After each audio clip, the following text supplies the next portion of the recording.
À 2% de croissance par an, en quelques siècles, ça consomme toute l'énergie solaire qui arrive sur Terre. Du coup, ça veut dire qu'il faudrait couvrir la Terre de panneaux solaires. Dans ce monde un peu 100% solaire, c'est la question en fait de maintenir sur la longue durée, non pas même une croissance comme on a pu le voir jusqu'à présent, mais même juste un taux de fonctionnement. Du fait que notre monde, en fait, c'est pas juste on l'équipe une fois, c'est on doit l'équiper, le maintenir, le faire durer, remplacer des choses, et ce remplacement, il réclame des flux. Et c'est un peu frelaté en réalité cette discussion, parce qu'évidemment le marché n'est pas libre et non faussé, comme dans les fantasmes de quelques économistes et de 2-3 membres un peu boomers de la Commission européenne. Évidemment, le marché est toujours organisé par la puissance publique, avec des logiques de réglementation, de normes, qu'est-ce qui s'appelle un poulet, qu'est-ce qui s'appelle un bœuf, et qu'est-ce que j'ai eu le droit d'utiliser comme produit pour faire pousser tel ou tel truc. Je pense que les plus technosocialistes sont ceux qui connaissent pas la technique. Du tout. Des économistes, des prospectivistes dans les années 50, c'est des gens qui n'avaient pas fait des études techniques. Aujourd'hui, nous allons parler du futur de nos ressources. Durant le siècle passé, nous avons pu profiter de gisements riches en matières premières qui nous ont permis de vivre dans l'abondance matérielle dont découlent aujourd'hui nos modes de vie et tous les objets qui nous entourent. Mais avons-nous suffisamment de matériaux sur la planète pour que tout le monde ait le même mode de vie qu'un Français ou une Française moyenne? Et que se passera-t-il quand les matériaux viendront à manquer? Vous êtes sur le podcast Circular Métabolisme, le podcast pour mieux comprendre le métabolisme de nos sociétés et leurs impacts socio-écologiques. Et pour parler de ces sujets, j'ai le plaisir d'accueillir à nouveau Philippe Biwix. Philippe est ingénieur, auteur du livre référence L'âge des low-tech et de la ville stationnaire, sur lesquels on avait déjà fait des épisodes. Et bien aujourd'hui, pour parler de sa BD Ressources, un défi pour l'humanité, dans cet épisode, nous allons parler de l'état actuel de la consommation de ressources. Et je vais te demander de me dire ce que tu vois ici. Je vois plein de choses. Je vois l'industrialisation du monde, je vois l'urbanisation du monde. De l'impossibilité de continuer sur cette trajectoire.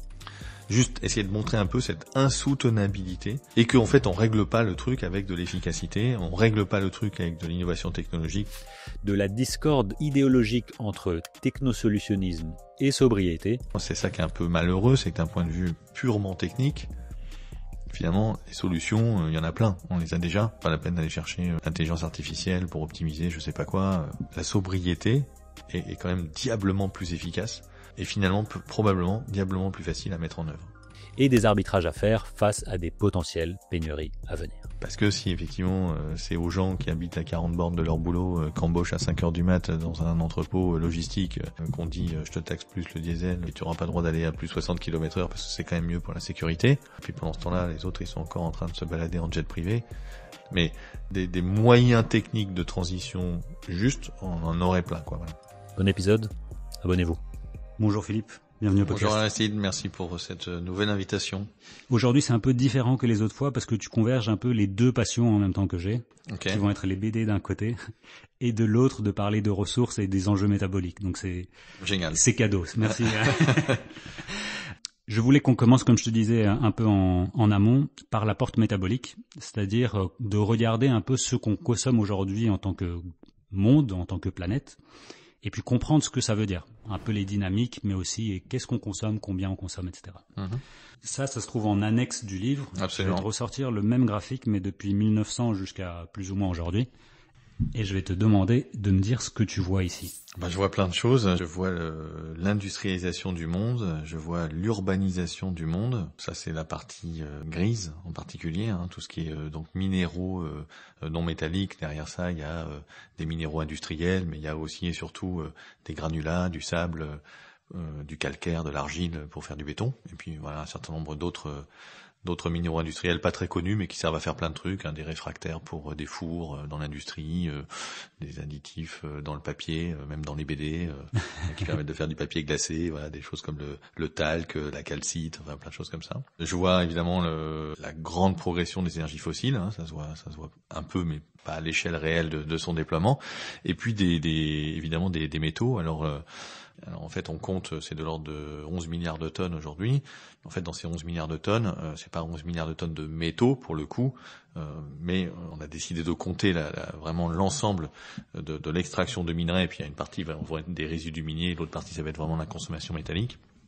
Donc là-dedans, il y a à peu près un tiers de minerais de fer, un tiers qui sont les résidus du cuivre et de l'or, qui sont les deux principaux métaux qui génèrent des résidus miniers, et puis un tiers les résidus miniers, l'utilisation de tous les autres métaux, à commencer par l'aluminium et puis quelques autres grands métaux. Donc ça se voit pas trop non plus, c'est un peu écrasé par l'échelle aussi, mais c'est massif en fait. Hein, et par exemple, voilà, on a multiplié par 2, 3, 4, 5, un peu plus pour dans les 25-30 dernières années, l'extraction, le rythme d'extraction des métaux. Hein. Alors c'est pas juste la transition énergétique, parce qu'évidemment on voit des métaux un peu emblématiques comme le lithium, comme le nickel, comme le cobalt, qui effectivement ont des taux de croissance très impressionnants, et on se dit même les taux de croissance sont pas suffisants pour alimenter la demande demain, soit en énergie renouvelable, soit dans le cadre de ces 3 métaux, plutôt pour les batteries de véhicules électriques.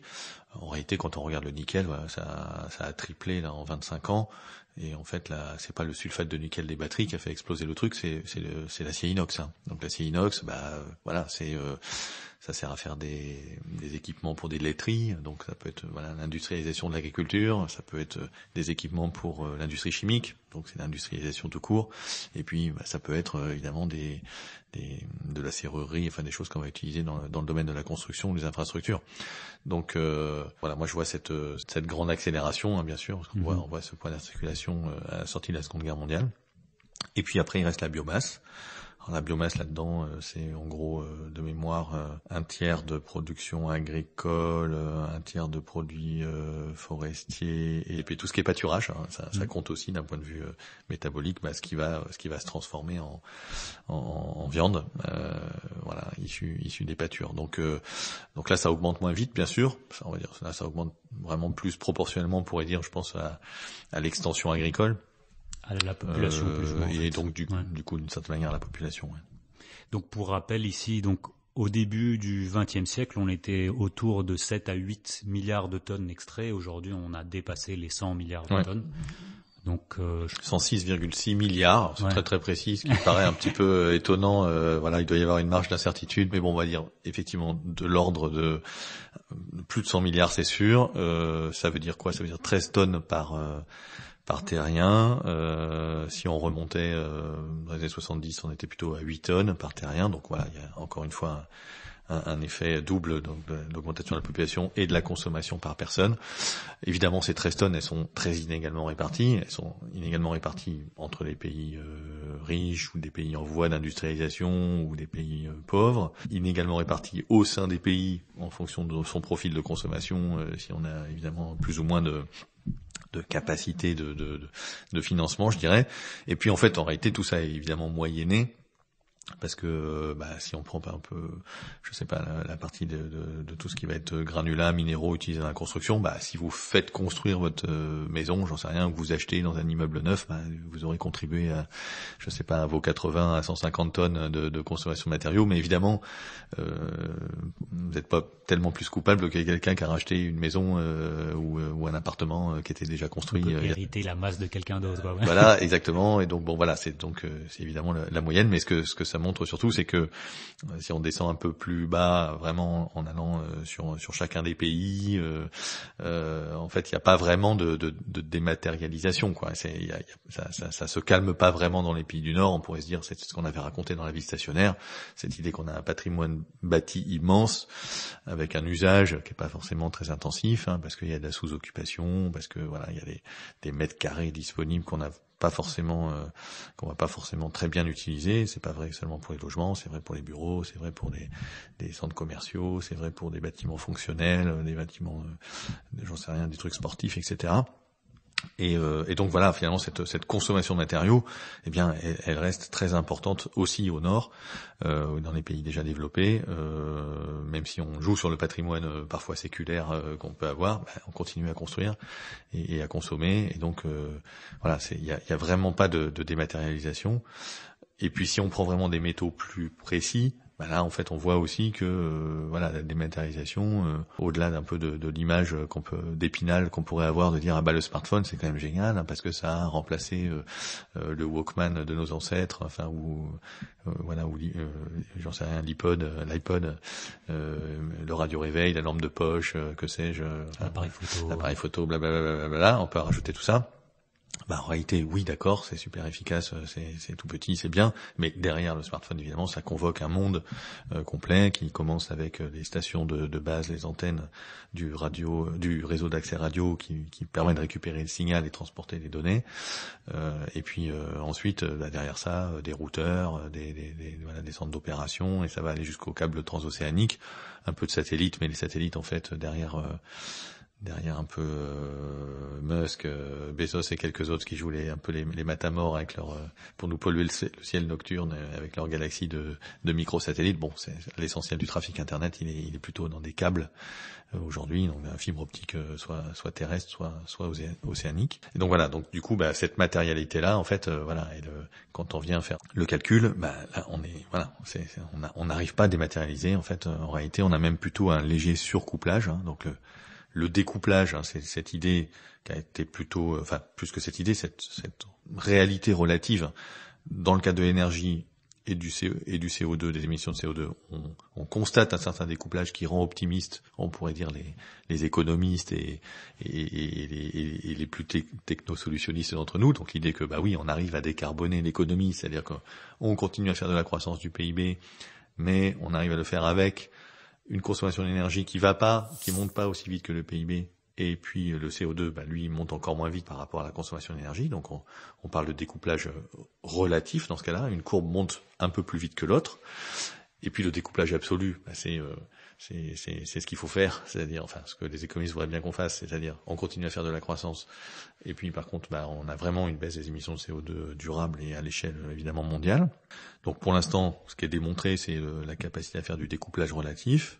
Découplage absolu, ça se discute parce que certains pays le font. Certains pays ont réussi à le faire parce qu'ils étaient historiquement très charbonnés, par exemple, comme le Danemark ou l'Espagne, je pense, des choses comme ça.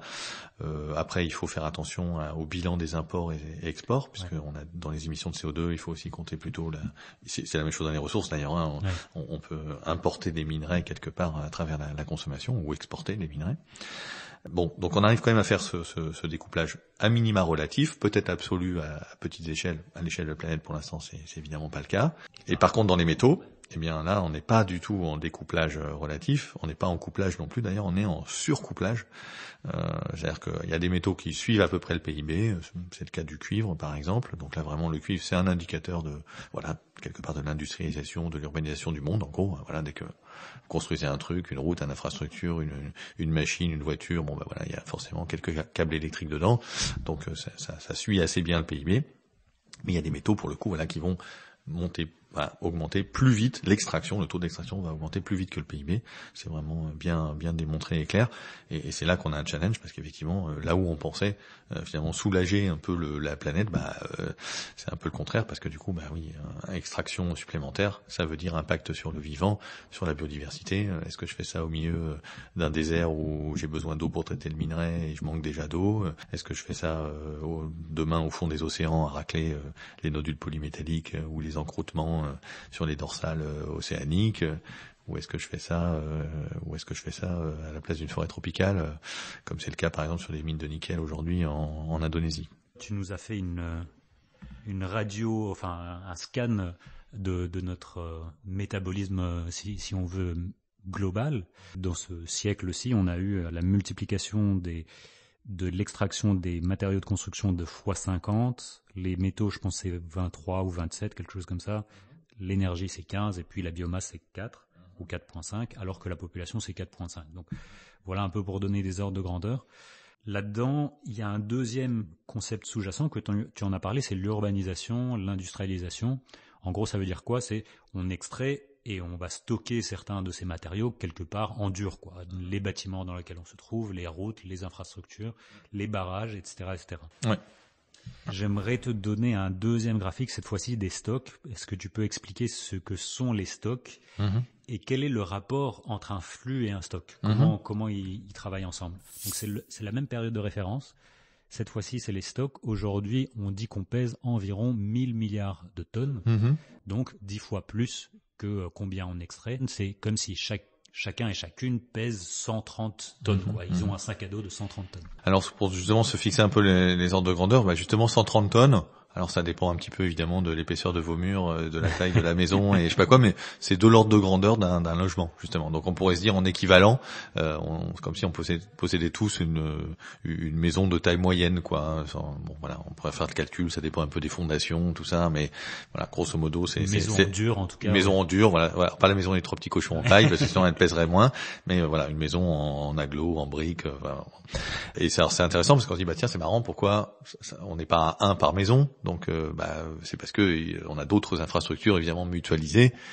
On va prendre l'asphalte des routes, le béton des ponts, le béton et l'acier des ponts, etc. Donc les bureaux, voilà. Donc en fait finalement il y a une espèce de, on doit être à peu près 2, quelque chose. Là je prends un peu la partie, je suis pas forcément à l'échelle mondiale là, mais si je revenais sur peut-être une échelle plus occidentale, bon voilà, finalement on a un peu 200 tonnes peut-être de stock autour de nous, et ces 200 tonnes de stock, c'est peut-être 100 tonnes de logements dans lesquels on est plusieurs, mais à côté de ça, d'autres infrastructures qui nous servent évidemment à nous déplacer, à transporter les biens, à les construire, etc. Alors ce graphique-là, bon bah voilà, c'est la même grande accélération, encore plus impressionnante. Voilà, où on voit bien le lien, le lien fort entre tout à l'heure les minéraux non métalliques et puis cette partie des granulats qui peuvent servir de sous-couche routière, hein, typiquement, de l'asphalte, on voit pour les routes, de la partie béton. Le béton c'est beaucoup, donc c'est vraiment beaucoup de granulats et de calcaire et d'argile, hein. On va cuire le calcaire et l'argile pour un mélange de calcaire et d'argile pour faire ce qu'on appelle le clinker, qui va ensuite servir à faire le ciment. Alors, on est aujourd'hui à peu près, on a même dépassé les 1000 milliards en réalité. Je crois que nous on cite dans la bande dessinée justement un article un tout petit peu plus récent qui était un tout petit peu en dessous de 1200 milliards de tonnes. Bon bah ça augmente chaque année évidemment, puisque c'est cette idée, c'est bien que surtout sur les matériaux de construction, il y a peu de choses qui sont entre guillemets rendues à la nature. Ça reste un peu de l'anthroposphère, quoi. Donc voilà, ce qu'on ajoute, le petit 100 milliards de tout à l'heure. Bon, j'enlève un quart de biomasse, donc ça va retourner d'une manière ou d'une autre dans les flux du vivant. Le reste a plutôt tendance à venir augmenter le stock, donc c'est pas très choquant qu'on ait passé les 1200 milliards de tonnes aujourd'hui. La petite comparaison qui est assez sympathique que faisait cet article scientifique que tu pourras peut-être donner en source, c'est le fait que le vivant, lui, pèse de l'ordre de 1100 milliards, donc finalement l'anthroposphère, notre stock de matériaux aujourd'hui, vient dépasser légèrement la quantité du vivant. Et encore dans le vivant, on pourrait chipoter un peu, parce que dans les 1100 milliards de tonnes, c'est beaucoup du bois, en fait, des forêts. Et d'un point de vue vraiment strict de ce qui est vivant, il y a aussi des biologistes, je crois, qui considèrent que ce qui est vivant, c'est vraiment la petite couche entre l'écorce et le bois où circule vraiment la sève, etc. Donc en fait, quand on pèse un arbre qui fait, 3 tonnes, on dit c'est 3 tonnes de vivant, on pourrait aussi dire non, c'est 2 tonnes 8 de support, je sais pas quoi, et puis le reste est vivant. Donc alors là, ça abaisserait encore plus, et la comparaison entre l'anthroposphère et la biosphère serait un peu effrayante.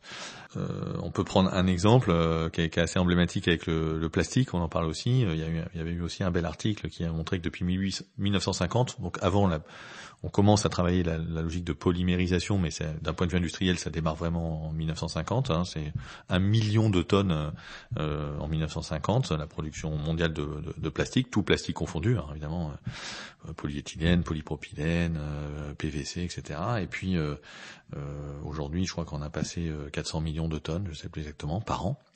Donc le stock global, c'est 8 milliards de tonnes.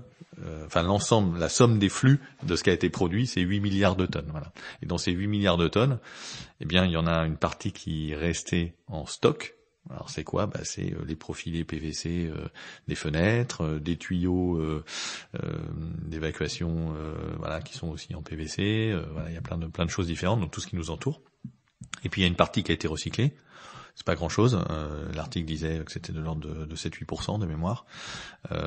Et puis une partie qui a été incinérée ou jetée, ou en tout cas qui a disparu, soit en décharge, dispersée dans la nature. Bon, on les retrouve quelque part, hein, bien sûr, avant qu'ils soient dégradés. On les retrouve dans les océans sous différentes formes. Ensuite, les macroplastiques vont se dégrader en microplastiques, etc.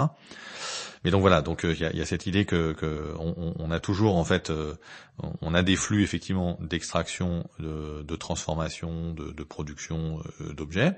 Ça peut être faire une nouvelle route, un nouveau pont, construire un smartphone, quoi, ou un aspirateur, entre les deux.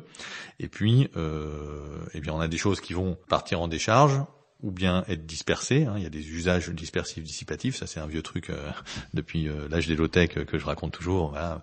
Si vous avez de la peinture anti-corrosion, anti-fouling, c'est-à-dire pour éviter que les berniques et les algues se collent dessus sur un bateau, cette peinture, elle s'use au fur et à mesure que le bateau avance. Faut repeindre régulièrement, faut gratter, voilà. C'est un usage dispersif, il y en a plein d'autres. Donc il y a une petite partie qui est perdue comme ça, il y a des choses qui sont jetées ou incinérées, il y a des choses qui restent en place, et donc voilà, le stock, c'est ce qui va nous rester en place, et c'est évidemment le mix de plein de durées de vie différentes, donc ces ressources, elles peuvent être incorporées finalement à presque un même minéral, il peut être incorporé dans un béton, et puis ce béton va peut-être durer, j'en sais rien, 50 ans, voire plus, ça dépend s'il est exposé aux intempéries ou pas, s'il y a des phénomènes divers et variés qu'on appelle la carbonatation, mais bon, c'est une autre histoire. Donc ça peut durer très très longtemps, peut-être même des siècles, si on parle de pierres qui ont été extraites d'une carrière, par exemple. Les pierres peuvent aussi s'abîmer, s'user. Notre-Dame, on l'a refaite déjà un paquet de fois, pas seulement sous Macron. Et de temps en temps, faut changer quelques trucs. Et puis, il y a d'autres choses qui vont être incorporées dans des objets qui vont durer 1, 2, 5, 10, 20 ans. Voilà, donc ça va j'en sais rien, du smartphone qui va tomber par terre, ou de la trottinette qui a été jetée dans la Seine. Donc voilà, ça c'est moins d'1 an. Comme ça, on n'a pas besoin de parler d'obsolescence programmée ou pas programmée, jusqu'à des choses qui vont durer 30, 40, 50 ans. On peut parler, il y a des avions, des trains, des tramways, des métros qui vont typiquement avoir cette durée de vie. Et puis entre les deux, on a des biens de consommation intermédiaires, et puis on a des vêtements où on peut aller de la fast fashion ça sera porté 3 fois, et puis des choses qui vont durer un peu plus. Donc voilà, et c'est la somme de tout ça qui fait ce stock. Mais évidemment, il y a une prédominance si on allait chercher la partie du polyester qui sert à faire je sais pas quoi, le petit haut de Temu acheté sur Shein ou Temu. Bon on le voit pas trop parce que c'est quand même pas très pondéreux par rapport aux briques et à l'asphalte qu'on a étalé. Donc voilà. Et que c'est récent aussi. Et que c'est assez plus assez récent. Puis ça a plutôt tendance à ressortir sous forme de flux inverse, d'un flux de déchets. Pour le coup, d'ailleurs, ça part souvent en container en Afrique de l'Ouest ou ailleurs. Il y a pas mal de types de déchets à durée de vie faible qui se rejoignent finalement. Les déchets électroniques, les déchets textiles. Voilà. Et donc, ça fait tout ça. Mais je trouve ça assez fascinant ces deux éléments parce que ça nous apprend la massification de nos sociétés, mais aussi ça parle d'infrastructure au final. Tu as parlé de différentes durées de vie. Mm-hmm. On peut aussi commencer à penser au flux et au stock comme étant une espèce de verrouillage l'un vers l'autre. Mm-hmm. On a besoin d'un flux pour construire un stock, mais une fois qu'on a ce stock, comme ici, on a besoin de l'opérer, des lumières, de chauffage, etc., etc. Donc, en fonction de ces fameuses durées de vie, un stock va aussi avoir tous les flux pour son opération. Une centrale à charbon, une centrale à faire des engrais, etc., etc. Ouais. D'abord, moi, ce que je trouve intéressant, c'est effectivement cette idée de la maintenance. C'est-à-dire que une fois que j'ai un stock en place, voilà, c'est mon anthroposphère fait que du coup, j'ai un pont, j'ai un bâtiment, et bien à un moment, il y a des problèmes d'étanchéité, il faut refaire le toit, il faut faire des joints de dilatation sur un pont, je sais pas, on peut imaginer plein de choses différentes. Qui réclament du coup un flux physique. Donc je suis toujours un peu interpellé quand par exemple on parle de la question du gros effort qu'il faut faire d'extraction, où il y a des rapports qui calculent qu'à 2030, 2040, 2050, il faut extraire telle quantité de cuivre, telle quantité de néodyme, telle quantité de je sais pas quoi. 1x30 ou quelque chose voilà, comme ça. Pour de lithium en particulier, pour effectivement suivre le rythme de production d'une première série, on pourrait dire en quelque sorte de panneaux photovoltaïques et puis des onduleurs et des systèmes qui vont derrière, d'éoliennes, de voitures électriques, etc. En fait, après, on se pose jamais la question de ce qui se passe en 2050, parce que voilà, tous les rapports s'arrêtent à 2050. Mais en réalité, derrière, tous ces objets, ils ont une durée de vie plus ou moins longue là aussi. Et donc, on se retrouve avec un effort qui va être nécessaire sur la longue durée. Et moi, c'est toujours un peu ce qui m'a intéressé, cette idée de dire dans ce monde un peu 100% solaire, enfin solaire, éolien, hydrolien, hydraulique, enfin voilà, on peut prendre un peu tout ça, ou mettre un peu de nucléaire si on a envie pour ceux qui ont envie. C'est la question en fait de maintenir sur la longue durée, non pas même une croissance comme on a pu le voir jusqu'à présent, mais même juste un taux de fonctionnement. D'état stationnaire. D'une certaine manière, on peut imaginer qu'à un moment, la population mondiale s'est stabilisée, ok, très bien. Les besoins de consommation se stabilisent aussi parce que je sais pas quoi, il y aura quand même des phénomènes d'économie circulaire, de recyclage, d'optimisation, d'efficacité qu'on irait trouver. Bon, pourquoi pas. Notre monde, en fait, c'est pas juste on l'équipe une fois, c'est on doit l'équiper, le maintenir, le faire durer, remplacer les choses, et ce remplacement, il réclame des flux. Voilà. Et puis alors, il y a un autre phénomène, tu parlais des centrales à charbon, et je trouve que c'est intéressant parce que il y a une petite musique tout à fait intéressante et qui est réelle d'ailleurs. Je dis petite musique, c'est pas du tout pour dénigrer pour le coup, mais l'idée de dire des gens qui disent mais arrêtez de dénoncer l'extraction supplémentaire de métaux de la transition énergétique qui va être nécessaire, effectivement, sur le cuivre, etc. Voilà, je sais pas, le cuivre aujourd'hui c'est 20 millions de tonnes, un peu 22 millions je crois maintenant d'extraction annuelle, et puis il faudrait peut-être passer à 30, 35, je sais pas, horizon, je sais pas quoi. Bon, donc c'est massif, c'est beaucoup. Ils disent mais attendez, on extrait 7 milliards de tonnes de charbon. Donc vous allez pas m'embêter pour me dire qu'il faut extraire 10 millions de tonnes de cuivre de plus par rapport à 7 milliards de tonnes de charbon. Alors ça, il y a quand même deux choses à répondre. La première, c'est que ça serait bien si effectivement on réduisait la quantité de charbon qu'on extrait, parce que pour l'instant, hélas, les deux montent en même temps, ça, on n'arrive pas tout à fait à freiner. Cela dit, on peut imaginer qu'avec quand même des taux de croissance à force, il y a effectivement un pic de charbon et que ça commence à descendre. Donc ça, pourquoi pas. Mais ensuite, il faut juste se dire, pas oublier que mes 10 millions quand même de tonnes de cuivre, c'est 2 milliards de tonnes d'extraction en réalité de minerais de cuivre à 0,5%. Donc j'espère que je me suis pas trompé dans le calcul, mais voilà, donc ça doit faire 2 milliards de tonnes. Voilà. Et que ces résidus miniers, ils sont pas neutres potentiellement. C'est souvent si je vais attaquer des sulfures, des choses comme ça. En fait, il y a des phénomènes. Alors c'est pas vrai pour toutes les mines, c'est pas vrai pour tous les métaux, mais il y a un certain nombre de mines métalliques où en fait on va finalement mettre à jour et laisser de l'eau de pluie ruisseler sur des déchets miniers, et qu'en fait il y a un contenu en soufre, donc du coup ça va se transformer en acide sulfurique qui va venir lécher un petit peu d'autres métaux qu'on a laissés, dont on n'avait pas besoin, du cadmium, des trucs comme ça, et qui peut ensuite contaminer les nappes phréatiques ou les rivières, enfin les réseaux hydrologiques sans doute. Voilà. Aujourd'hui il y a encore, dans la Garonne il y a des métaux, alors pas beaucoup, mais il y en a quand même, qui arrivent de mines de charbon de Decazeville dans l'Aveyron, un peu loin quoi. Donc il y a vraiment ça peut être des phénomènes assez massifs et qui durent des centaines, des milliers d'années. Donc du coup une mine n'égale pas forcément une mine. Donc faut pas juste comparer les tonnes, faut aussi comparer l'impact environnemental quelque part au sens large. Donc voilà. Petite pause avant la prochaine partie. Ce podcast est 100% indépendant, et entre les déplacements, le matériel, les charges, le montage, chaque épisode nous coûte pas loin de 900 €. Si vous souhaitez nous soutenir, n'hésitez pas à vous abonner, liker, commenter, partager, ou même, si vous avez les moyens, nous faire un don sur Tipeee. Le lien est en description ci-dessous. Un grand merci et place à la suite. Pour le moment, dans ces scénarios, souvent on parle de un peu un remplacement 1 à 1. Au fait, on veut les mêmes besoins au final, quoi.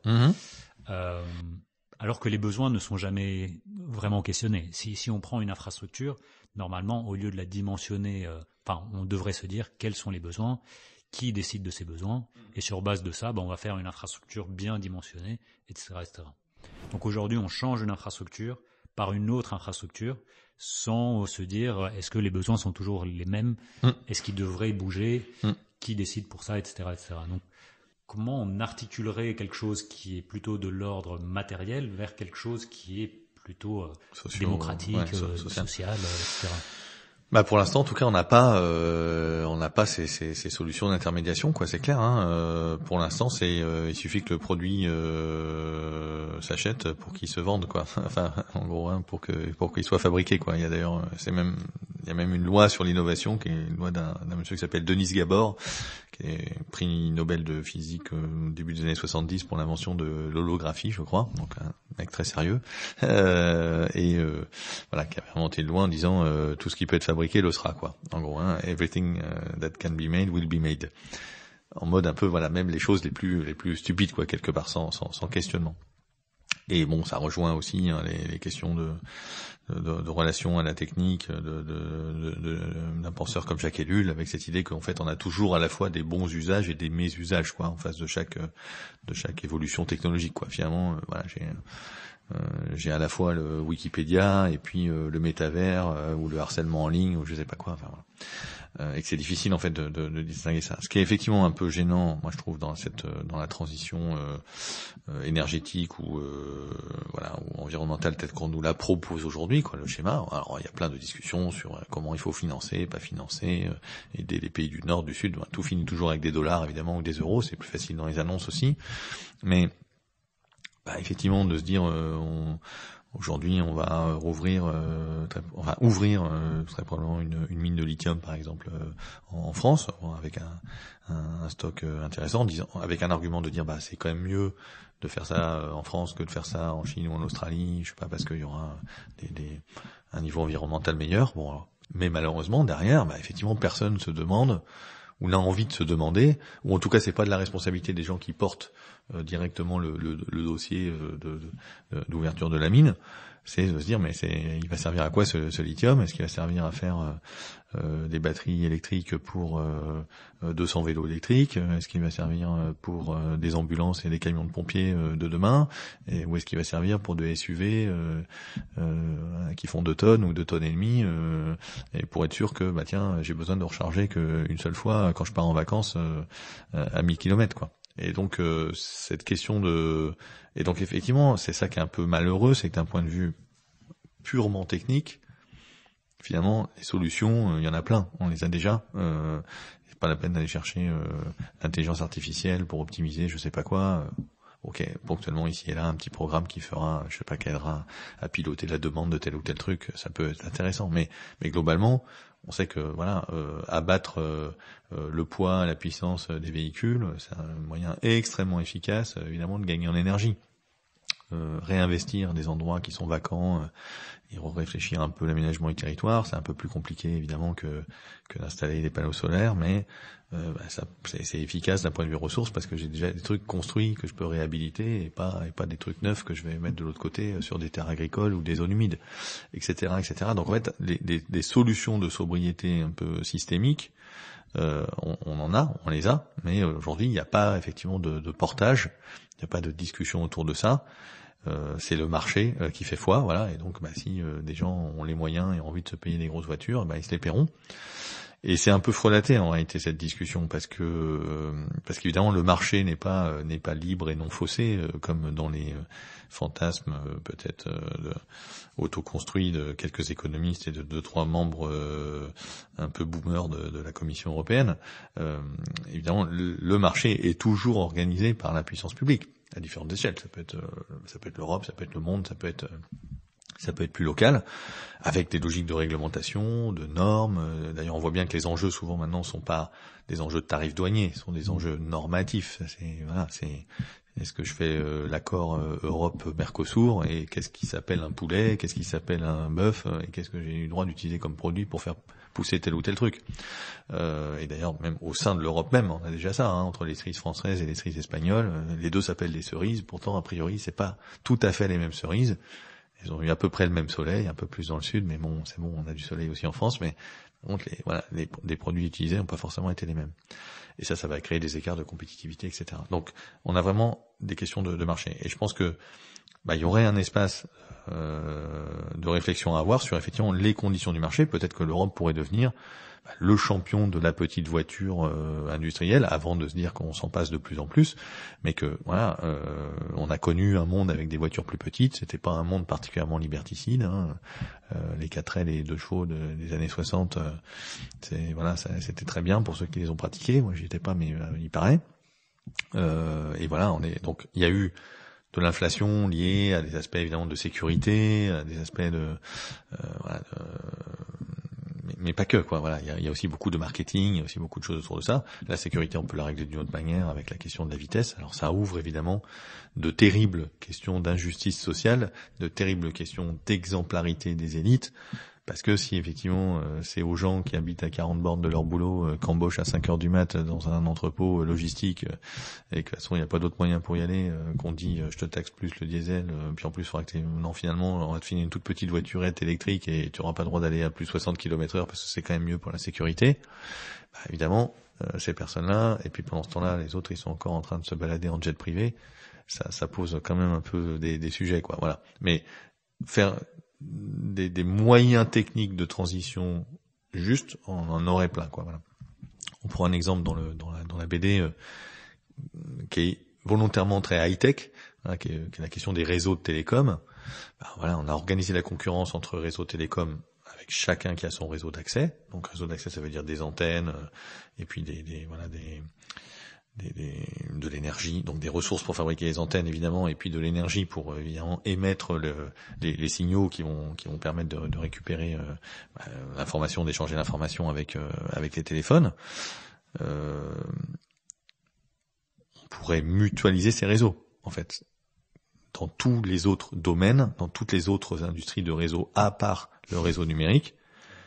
C'est mutualisé. Réseaux d'eau, on a un seul tuyau d'eau qui rentre chez soi ou dans son immeuble, il y en a un seul câble électrique, on a une seule route, on a un seul train, donc on a un seul réseau d'égout, on va pas choisir son prestataire. Voilà. Donc évidemment, ça serait d'un point de vue. Alors, ce qui a permis de le faire dans le numérique, je vais exagérer, grossir le trait pour simplifier, parce qu'on n'a pas 2 heures, mais c'est la loi de Moore un peu, on va dire.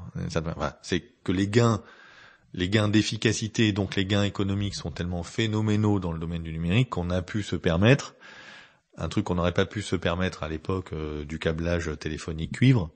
Voilà, on n'aurait pas pu imaginer qu'il y ait 4 opérateurs qui chacun ait leur truc de téléphonie. Même aux États-Unis, même on avait des gens qui avaient des concessions, comme pour l'eau, des concessions régionales. Hein. Et puis éventuellement, sur un ou deux câbles trans-américains, il pouvait y avoir 2 concurrents. Mais il y avait vraiment une forte mutualisation, parce que ça, on pouvait pas se le permettre techniquement et économiquement. Là, avec le numérique, on peut se le permettre, et donc on l'a fait. Mais c'est d'une stupidité incroyable d'un point de vue technique, en fait. Ça fait que, du coup, ça coûte plus cher à tout le monde, parce que il faut 4 réseaux au lieu d'un, ou 3, quelque chose, parce qu'ils les mutualisent un peu à certains endroits. Ça fait qu'ils râlent tous pour aller faire couvrir les zones blanches, parce qu'évidemment, personne n'a envie d'y aller, c'est pas rentable. Ça fait que ça coûte plus cher à tout le monde. Et à la fin, avec un unique réseau d'accès mutualisé, en fait, personne verrait de différence. On diviserait par 2 la facture électrique des réseaux, quoi. Bon, pour la France, en étant vraiment très prudent, on estime que c'est l'équivalent d'un grand parc éolien comme on l'a développé ces dernières années. Donc voilà, il y a plein, d'un point de vue technique, il y a plein de choses à faire, mais à condition d'accepter effectivement certains types de schémas de consommation qui seraient quand même un peu différents. Certains étant un peu pénibles et demandant quelque part des évolutions sociales ou sociétales. Bon, je sais pas, faire ses courses avec des emballages consignés, du réemploi, je sais pas quoi, voilà, se chauffer un peu moins, effectivement, avoir une voiture plus petite, prendre le vélo, etc. Donc voilà, en fonction de ces conditions aussi de vie, de son trajet de vie et tout, ça peut être plus ou moins pénible. D'autres qui seraient totalement inodores, invisibles, voilà, parce que juste ça serait la manière de s'être organisé. Et puis d'autres choses qui réclament des aides, pas des aides, mais vraiment une programmation quelque part gouvernementale. Je pense aux questions d'aménagement du territoire, par exemple, où là, voilà, si on veut, arrêter de faire grandir les métropoles au détriment des villes moyennes et des petites villes, voilà, ça demande sans doute, c'est pas facile à faire parce que, voilà, comme je le disais dans la vie stationnaire, comme on le disait avec mes co-autrices, la grande ville a toujours attiré pour différentes raisons. Donc, contrebalancer cet effet marketing, il n'est pas forcément simple, mais on peut en tout cas essayer. Donc il y a toute cette gamme-là qui est possible, mais ça c'est l'aspect technique. Et évidemment, derrière ça, il y a des questions économiques et sociales, des questions de justice de la transition, des questions culturelles, des questions d'habitude. Et là, évidemment, ça ouvre un pan bien plus complexe, évidemment, de la réflexion, quoi. Il y a aussi cette question d'adaptation hédonique, où on dit que voilà, on s'adapte à des nouveaux besoins parce que. Mais on peut aussi s'adapter à avoir moins. Enfin, ça fait 50 années qu'on augmente.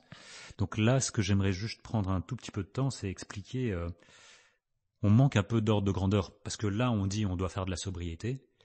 Les gens vont dire, ouais, mais vous nous cassez les pieds de vouloir réduire, mais on n'arrive pas vraiment à s'imaginer ce qui va se passer si on ne le fait pas. C'est-à-dire le monde rêvé ou ce qui se passe si on ne fait pas de la sobriété. Si on continue les projections actuelles, si tu avais tout un chapitre sur l'exponentielle, ça veut dire quoi une exponentielle dans un monde fini ? Et quelles sont les conséquences ? Parce que je pense que on a du mal à traduire de manière métabolique ce qui se passe, les ordres de grandeur, la croissance économique vers un stock fini de ressources, quoi, au final. Bah ça c'est effectivement c'est un calcul mathématique vraiment stupide qui évidemment se réalisera pas mais qui est quand même intéressant parce que et justement la BD s'ouvre là-dessus sur Jeff Bezos qui dit finalement attention, on consomme 2-3% d'énergie de plus par an malgré l'efficacité. Il a raison, c'est-à-dire qu'il y a vraiment une efficacité avec des machines qui consomment moins, des ordinateurs qui consomment moins, etc. Mais à la fin, il y a un petit peu d'effet rebond, voilà, donc ça rebond. Donc lui-même reconnaît ça, c'est assez marrant. Il a presque un discours écolo dans cette vidéo de 2019 là qu'il faut vraiment aller voir, faut la mettre en lien parce que moi je la trouve vraiment incroyable. J'arrive pas encore à m'en remettre. And I want to highlight this quote: "The Earth is finite, and if the world economy and population is to keep expanding, space is the only way to go." I still believe that. We have to save this planet, and we shouldn't give up a future for our grandchildren's grandchildren of dynamism and growth. We can have both. Et donc il dit 2-3% de croissance par an, les amis. Pour l'instant, c'est 1/10 millième. Lui il dit la surface du Nevada parce qu'il fait ça à l'américaine, mais en gros la puissance appelée, comme au compteur électrique de l'humanité, c'est 20 terawatts. Et donc ça c'est à peu près 1/10 millième, quoi, grosso modo, de l'énergie solaire qui nous est envoyée. Et bien à 2% de croissance par an, en quelques siècles, ça consomme toute l'énergie solaire qui arrive sur Terre. Donc évidemment l'énergie solaire qui arrive sur Terre et ses dérivés, c'est-à-dire du coup l'eau qui s'évapore qui va permettre de faire les barrages hydroélectriques, le vent, qui sont évidemment des équilibres juste d'écart de température. Donc du coup ça veut dire que si on multiplie par 10 000 la consommation d'énergie de l'humanité, eh bien il faudrait couvrir la Terre de panneaux solaires. Et donc Bezos raconte ça. Et puis après il dit non mais vous inquiétez pas, on va pas aller vers le rationnement, c'est pas ça qu'on va faire, faut continuer à faire de la croissance, c'est génial, c'est la liberté, c'est le monde de vos enfants et de vos petits-enfants doit être mieux que le nôtre. Et donc on a une chance incroyable, c'est qu'on va aller dans l'espace. Voilà. Et là, du coup, il démarre avec un délire vraiment incroyable. Il nous resserre une vieille soupe des années 70, mais avec des infographies qui ont été remises à jour, de grands thors galactiques, dans une espèce de donut, pour ceux qui sont fans du donut. Moi, je suis pas hyper fan du donut, en fait. J'ai toujours eu... C'est vrai ? Ouais. J'adore ça. J'ai grandi avec ça en Grèce. Les oui, voilà. Non, mais je pensais à la théorie du donut aussi, tu vois, un peu les limites planétaires. Et ça, en fait, j'ai toujours eu du mal avec les métaphores d'un truc gras et sucré qui a été inventé aux États-Unis, que ça va sauver la planète. Bon, voilà, c'est un petit truc au passage. Bon, alors, donc en langage mathématique, ça s'appelle. C'est le seul donut qui peut sauver votre santé. Voilà, c'est ça. Voilà. Oui, non, mais qu'elle joue de ça, j'ai pas de soucis, puis je respecte beaucoup la personne. C'est pas lié à ça, mais voilà. Donc c'est en forme de tor, voilà, c'est une forme toroïdale en mathématiques. Bon, voilà, et qu'on vivrait tous à 1000 milliards dans le futur, dans le système solaire, ça serait super, et qu'il n'y aurait pas de limite de ressources. Et c'est génial parce qu'en fait, évidemment, il nous montre cette puissance de l'exponentielle. Donc effectivement, quand on double selon un certain pas de temps, donc 2%, c'est une croissance, c'est un doublement tous les 35 ans, 3% c'est un doublement tous les 25 ans, donc voilà, on double. Donc ça monte évidemment très très vite, x2, x4, x8. Bon, c'est ce qu'on a fait, peu ou prou. Alors pas pour la biomasse, puisqu'on a vu, pas pour la partie agricole, parce que là pour le coup, le taux de croissance était moindre, mais c'est quand même cette idée-là. Eh bien, au bout d'un moment, ça devient absurde, évidemment, 2 fois 2 fois 2 fois 2, on atteint très très vite, en fait, au bout de quelques siècles, effectivement, ça fait x 10 000. Donc on atteint la limite. Et puis ça marche pareil, on pourrait prendre la même chose avec le cuivre, avec le fer, avec n'importe quelle autre ressource. Et alors, le problème, c'est que ça nous sauve pas d'aller dans l'espace. Parce qu'en fait, ça continue, le x2, le x2, le x2. Et en réalité, en 1500 ans seulement, 1500 ans, c'est rien, quoi. C'est rien du tout, ouais. C'est la chute de l'Empire romain, quoi, en gros, hein. Bon, c'est loin, certes, mais il s'est passé plein de trucs entre les deux, j'ai pas de souci, mais en 1500 ans, il faudrait la puissance de l'étoile solaire. Et je trouve ça génial parce que finalement les économistes en fait ou les plus technicistes disent c'est bon, on va bien finir par trouver la fusion nucléaire, ça va prendre un peu plus de temps. Entre-temps, on fera du nucléaire de génération 4, des surgénérateurs qui consommeront l'uranium 238, tout ça. Alors je veux bien faire de la fusion nucléaire les amis, mais on va pas faire de la fusion nucléaire avec un réacteur qui fait la taille de l'étoile solaire parce que en gros, il y a que l'étoile solaire quoi. Et puis 35 ans plus tard, il faut 2 étoiles. Et puis 35 ans plus tard, il faut 4 étoiles. Donc en fait, et on fait le calcul, et au bout de 3000 ans, en fait, il faut conquérir la Voie lactée complète et mettre en exploitation toutes les étoiles de la Voie lactée, qui fait 100 000 années-lumière de distance, mais en 3000 ans. Donc il faut en plus avoir inventé le saut dans l'hyperespace. Donc évidemment, c'est Dune, Star Wars, tout ça. Il y a plein. C'est génial en science-fiction, il y a pas de problème, mais dans la vraie vie, bon, alors évidemment, on va me dire, t'es gentil Philippe, sorti de l'Empire romain, il pensait pas qu'on inventerait l'électronique. Je suis tout à fait d'accord. Mais bon, les lois de la physique, voilà, étaient déjà un peu là. Peut-être qu'on n'a pas tout découvert. Je veux bien qu'on replie des multivers et tout ça pour sauter dans l'espace, mais bon, je me dis que ça va quand même être compliqué. Et donc cette idée de croissance, non pas à l'infini, mais indéfinie, voilà, et surtout d'avoir un système économique, commercial, social, qui nécessite la croissance. On voit bien que dès que la croissance faceille un peu, c'est compliqué de payer les retraites, c'est compliqué de rembourser les dettes publiques, privées, etc. On a un système fondé sur la croissance, bon, qui est d'ailleurs de plus en plus, alors qu'il y a une réalité physique, on l'a vu tout à l'heure, mais qui est aussi un peu fragile dans la manière de la compter. Hein, en réalité, il y a plein de biais divers et variés, on pourrait rentrer dans plein de détails, mais fonder le système là-dessus, voilà, en fait, non, ça va pas marcher comme ça parce que les courbes, elles vont pas continuer comme ça sous forme exponentielle. Donc ça veut dire qu'elles vont avoir soit une logique un peu logistique pour atteindre ce qu'on appelle une courbe logistique pour atteindre une asymptote, voilà. Bon, ça serait l'état stationnaire, mais enfin, si on se met à l'état stationnaire en haut de l'extractivisme, on est quand même pas bien. Soit ça redescend parce que de plus en plus on sait consommer, économiser de l'énergie, économiser des ressources en capturant quelque part peut-être des gains d'innovation ou en mettant en œuvre une certaine transition. Mais en tout cas, ça continuera pas à monter comme ça. Et alors les économistes disent, mais si, promis, on va faire ce découplage, on va faire du PIB qui continue à monter, ça, il n'y a pas de raison, c'est super, l'innovation n'a pas de limite, des gens très sérieux, hein, des prix Nobel d'économie et tout, Paul Romer, il dit on va faire de l'innovation pour les 5 prochains milliards d'années. Bon, alors le problème c'est qu'en fait, l'étoile solaire sera trop chaude, dans à peu près 500 millions d'années, tous les océans seront vaporisés, mais c'est pas grave, on ira dans l'espace entre Jupiter et Saturne, je ne sais pas, avec Jeff Bezos. Qui sera devenu immortel entre-temps et tout, pourquoi pas, ou dont le cerveau aura été téléchargé sur ordinateur, que sais-je. Mais du coup, voilà, on va faire ce PIB qui va continuer à croître, mais par contre, du coup, oui, d'accord, la croissance matérielle, elle s'arrêtera, parce que sinon ça devient stupide, ou la croissance d'énergie. Bon, pourquoi pas, mais sauf que pareil, à un moment, quand on se dit 1000 ans, c'est fois 400 millions, moi j'arrive pas à comprendre. Mais peut-être qu'on va me dire, t'es stupide, c'était comme les Romains qui auraient pas pu comprendre en l'an 500 que ce qu'on ferait avec notre PIB, et ils comptaient pas le PIB de toute façon. Et de me dire un PIB qui serait 400 millions de fois plus grand qu'aujourd'hui, hein, c'est pas 4 fois plus ou 100 fois plus, 400 millions de fois plus grand. Donc les échanges marchands, la dette de la France, je sais pas, les impôts, les trucs, tout ça, ce serait 400 millions de fois plus gros. Mais en consommant moins d'énergie qu'aujourd'hui, moins de ressources, tout ça. Mais qu'est-ce que ça peut bien être ce monde, quoi? C'est-à-dire que la somme des valeurs ajoutées est tellement énorme. Alors c'est quoi? On passe son temps à se faire s'échanger des milliards, ouais. Des octillions, ouais. Je ne sais pas. On se facture tout le temps. Je ne sais pas, où on aurait un truc ultra médicalisé qui ferait que 99,9% du PIB serait de l'intelligence artificielle, des services médicaux et de l'augmentation du cerveau. Je ne sais pas, mais j'ai quand même du mal, quoi. Voilà. En tout cas, ça sera pas les trottinettes et les frais, parce que une trottinette qui serait 400 millions de fois plus efficace que la trottinette d'aujourd'hui, ou la voiture 400 millions de fois plus efficace, ou même le bâtiment, les fameux 150 tonnes, on en parlait tout à l'heure. Voilà. Donc moi, j'arrive pas à comprendre ça, un peu en mode ingénieur basique, quoi.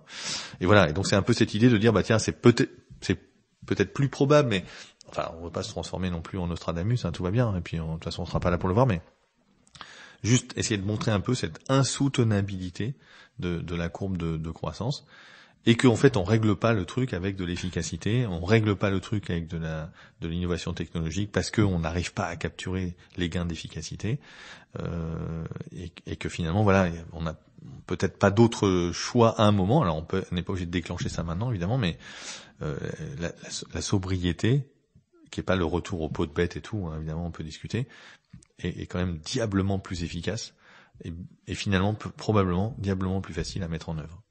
Au fait, le problème, c'est que, imaginons, on peut se dire, vous réussissez votre vision du monde, on fait la nôtre, et puis on voit ce qui se passe. Mais le truc, c'est que si on les laisse faire, il y a plus de ressources, et du coup, on est sans ressources. Du coup, c'est vraiment ce pari-là qui semble être, oui, et si vous avez tort, il se passe quoi, au fait? Ouais. Et c'est un peu cette question, peut-être pour en finir avec ces idéologies. C'est l'anti-pari pascalien un peu en fait, ouais. D'une certaine manière, j'avais utilisé cette métaphore dans l'âge des low-tech, un peu l'idée de dire il y a la voiture qui fonce vers la falaise, hein. Voilà, là c'est l'idée de dire mais non, vous inquiétez pas, on appuie à fond sur l'accélérateur et avec les ailes qu'on est en train de déployer, ça va planer quoi. C'est quand même un pari parce qu'effectivement après il y a la question du crash. Alors la sobriété c'est un pari aussi d'une certaine manière. Parce que on pourrait dire, ça ressemble à quoi un monde où on continue à avoir des tractopelles une fois de temps en temps quand même, parce qu'il y a des trucs à réparer, il y a des coulis de boue, il y a des machins, il y a des infrastructures à refaire, il faut quelques grues, etc. Mais pas autant, parce qu'on construira moins qu'aujourd'hui. Comment ils font les usines qui fabriquent des tractopelles, mais ils en fabriquent 50 fois moins qu'aujourd'hui, parce que ils sont pas là pour déforester, pour je sais pas quoi, pour enlever des souches des arbres en Amazonie, etc. Donc est-ce que comment fonctionne le modèle économique? Comment fonctionnerait le modèle économique des microprocesseurs? Microprocesseurs aujourd'hui, finalement, on a plein de trucs à l'hôpital. On est bien content qu'il y ait des microprocesseurs dedans. Et les microprocesseurs sont pas trop chers et les machines à l'hôpital sont très chères, mais pas trop, du fait qu'il y a plein de composants électroniques dedans qui sont mutualisés avec des usines qui vomissent des des centaines de millions plutôt de smartphones par an. J'enlève les smartphones en disant super, je vous l'arrache pas, hein, mais on va le faire durer bien plus longtemps, on va vraiment être dans une logique de modularité, de réparation, de changement de composants pour faire durer, de presque de standardisation dans un certain nombre de cas, pour faire durer les objets. Imaginons du coup on divise par 10, par 100 la consommation, la production de smartphones. À combien sortent quelque part les microprocesseurs dont j'ai besoin pour le coup dans l'hôpital. Voilà. Donc ça ouvrirait plein de questions. Même dans les mines, juste dans les mines, on pourrait se poser la question. Imaginons qu'on divise par 30 la consommation de cuivre dont on a besoin. Mais aujourd'hui, ce qui est en train de se passer sur le cuivre, c'est effectivement on descend en profondeur, on descend en teneur. Donc on est plutôt à 0,5%. C'est dans le cas du cuivre, c'est plutôt un palier. Il y a des réserves vraiment importantes à 0,5%. Mais en fait, c'est parce que on va aller vers des méga mines, sans doute d'ailleurs de plus en plus automatisées, voire robotisées, pilotées vraiment grâce à tout un univers numérique, et du coup qu'on peut descendre à ces profondeurs et à ces teneurs. Et si je voulais faire le même truc, mais en allant chercher seulement 1/30 du volume, je vais pas faire un trou aussi profond avec des teneurs aussi basses, quoi. Ça serait juste, ça marchera pas, quoi. Donc il y a presque un côté de se dire, est-ce qu'on est condamné en quelque sorte à la croissance, quoi. C'est un peu flippant, hein. Je devrais pas dire ça là aujourd'hui parce que évidemment je pousse le truc vers c'est la fatigue de la saison peut-être, mais voilà, ça ouvre plein de questions de la capacité technique ensuite à maintenir quand même des petits flux qui seront quand même nécessaires pour justement le maintien de toute une partie de nos infrastructures existantes, quoi. Juste pour finir, on a une formation d'ingénieur. Je sais que parmi les ingénieurs, il y a des personnes qui sont plutôt technosolutionnistes, d'autres personnes plutôt de la sobriété, et certainement que nous-mêmes, on est passé de l'un à l'autre, quoi. Ouais. On avait cette idée de progrès scientifique, technologique qui a été quand même martelée dans nos cerveaux, Ouais. et qu'on essaye de questionner aujourd'hui. Quel est le rôle de l'ingénieur pour demain ? Moi déjà, je suis pas certain que les plus technosolutionnistes soient les ingénieurs. Les ingénieurs aiment bien développer des solutions. Les ingénieurs ont une fascination, c'est normal, pour un certain nombre de poussées technologiques qui sont impressionnantes, et peut-être qu'ils arrivent mieux, je sais rien, à appréhender un peu toute l'intelligence qu'il peut y avoir, qui a été mise derrière le développement de telle ou telle solution. Mais je pense que les plus technosolutionnistes sont ceux qui connaissent pas la technique du tout. sont plutôt justement issus des sciences sociales, des économistes, des prospectivistes, dans les années 50, c'est des gens qui n'avaient pas fait d'études techniques. Mais voilà, moi je crois qu'au contraire, c'est ceux qui en parlent le mieux sont ceux qui maîtrisent le moins, quoi. C'est comme hélas dans beaucoup de cas aujourd'hui, c'est qu'on appelle ça l'ultra-crépidarianisme, c'est ça. Hein. Donc voilà, on a quand Jeff Bezos dit qu'on va mettre les industries polluantes dans l'espace, comme ça sera cool sur Terre, on sera mieux avec nos Disney World et je sais pas quoi. Bon, je sais pas, il a jamais dû mettre les pieds dans un truc de haut fourneau ou dans une cimenterie ou enfin voilà, ça va être compliqué de mettre un haut fourneau dans l'espace, quoi, ou même de faire de la transformation métallurgique dans l'espace pour différentes raisons. Donc déjà je modérerais ça. Finalement, moi à chaque fois je porte un discours très factuel, assez peu politisé au moins au départ. La dose de départ sur la question effectivement de la soutenabilité métabolique, elle est plutôt bien reçue par des populations d'obédience technicienne. Alors après le rôle d'ingénieur, bon, moi je suis tranquille avec ça. D'abord l'ingénieur, ça a une étymologie hyper lourde, on est d'accord. Hein. L'ingénieur, c'est celui qui maîtrise les engins de guerre. Hein. Donc c'est vraiment, ça démarre avec la poudre à canon à peu près, je sais pas, on doit être au 12e ou 13e siècle par là, à un moment où ça commence à avoir des machines de plus en plus grosses, on maîtrise la métallurgie des canons en bronze ou en bronze puis en acier. Et puis faut construire faut faire de la métallurgie avec des canons d'un côté, et puis il faut faire des murailles qui tiennent de plus en plus au boulet de canon de l'autre. Et ça, c'est les ingénieurs, voilà, c'est leur boulot, engin de guerre. D'ailleurs, en anglais, c'est resté bien plus proche, hein. Engineer, engine, le moteur, voilà. Donc, on voit bien que là, on retrouve un peu cette étymologie-là. Donc, voilà, c'est d'abord quelqu'un qui maîtrise les systèmes d'armes, quoi. Voilà. Bon. Et puis après, l'ingénieur devient un ingénieur des ponts et chaussées, faire des routes, des mines, bien sûr, ingénieur des mines. Et puis bientôt, rapidement ensuite, ingénieur des machines à vapeur, des pompes à feu, quoi, des machines à feu. Bon, voilà. Donc c'est avec cette historique-là qu'il faut démarrer. Waouh, pas sympa. Mais en même temps, bien entendu, tout ça c'est développé furieusement. Et aujourd'hui, c'est aussi les ingénieurs qui gèrent. Il n'y a pas que des ingénieurs dans la vie, heureusement. Il y a des techniciens, des ouvriers, plein de gens.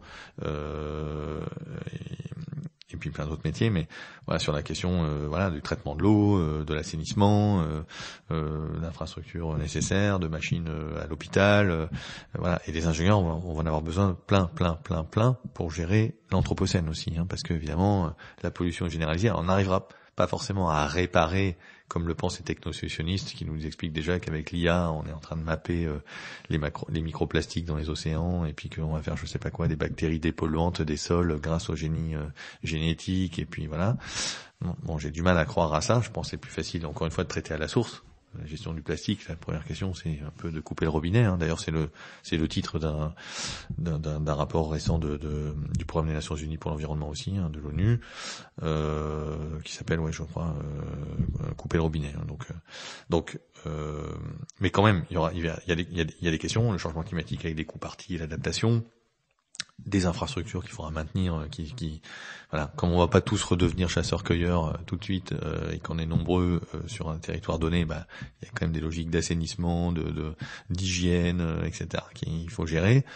Les déchets nucléaires, ils sont là, il faut s'en occuper, quoi qu'il arrive. Il y aura des centrales à démanteler. Alors, peut-être que, je jette un truc un peu horrible pour mes amis les plus écolos, mais est-ce qu'il faut quand même faire une paire de réacteurs nucléaires par-ci par-là, mais pas beaucoup, mais juste parce qu'il faut maintenir des filières, maintenir des compétences, maintenir des gens qui auront envie d'y faire carrière, qui auront envie de transmettre leurs propres compétences pour les générations futures, parce que en l'an 2250, j'ai quand même besoin d'avoir des gens qui maîtrisent les bonnes équations de la physique et des trucs, et qui savent ce qu'il faut faire de tel et tel truc. Donc ça peut presque poser des questions. Moi, c'est un sujet qui me passionne de plus en plus, cette idée que on vit sur une pyramide humaine quelque part de connaissances. On est quoi, des nains juchés sur les épaules des géants, disait je sais plus quel auteur, Victor Hugo peut-être au 19e, et qu'en fait c'est tout ça est très segmenté, et qu'il va falloir maintenir beaucoup de compétences du fait même d'être entré dans l'anthropocène, quoi. Donc les ingénieurs, ils ont leur place là-dedans, hein, et puis il y a plein d'endroits où il y a des métiers avec du sens, qui ont déjà du sens, ou qu'on auront de plus en plus dans le futur, au fur et à mesure qu'ils se transforment, dont tous les secteurs, je pense, ou presque. Voilà. Donc voilà. Mais après, je porte pas au pinacle le rôle de l'ingénieur par rapport à plein d'autres gens. Voilà, j'en sais rien. Alors il y a des métiers que j'aime moins que d'autres, des formations que j'aime moins que d'autres, mais je vais pas me faire des ennemis, donc je vais rien dire. Tu me diras après. Ouais, voilà, en off. Écoute, dernière question. Tu as eu plusieurs moyens de locomotion. Ouais. Quel était ton préféré à travers la BD? T'as eu Vélociraptor, t'as eu des voitures volantes, t'as eu à dos de je sais pas quelle bête. En fait, ouais, alors je dévoile un petit secret de fabrication. En fait, on voulait essayer de prendre un peu l'ensemble des moyens de locomotion possibles, et en fait, on n'a pas réussi parce qu'on n'a pas fait le porte-avions, l'hélicoptère, voilà. Mais on a fait le jet privé, on a fait quelques trucs qui sont assez sympas. Dans la vraie vie, c'est un peu lourd, ça émet un peu de CO2, mais bon, voilà, c'est l'avantage de la BD, c'est que ça consomme pas plus d'être dans un jet privé ou sur un vélo. Ouais, je vais faire un hommage aux vivants. Alors ça paraît une BD qui est très techno par ailleurs, mais en fait t'as dû remarquer qu'il y a beaucoup d'espace de respiration et un hommage très fort à l'articulation entre notre monde technique et le monde vivant. Et donc hommage aux vivants, ouais, je vais prendre le Vélociraptor. Ouais. Un grand merci Philippe. Merci à toi Aristide. Et merci à vous toutes et toutes d'avoir regardé jusqu'au bout. Si vous aimez ces questions de ressources, je vous invite à regarder par exemple l'épisode avec Olivier Vidal, et sur ces questions de technique, l'épisode avec François Jarich. À très bientôt. Salut.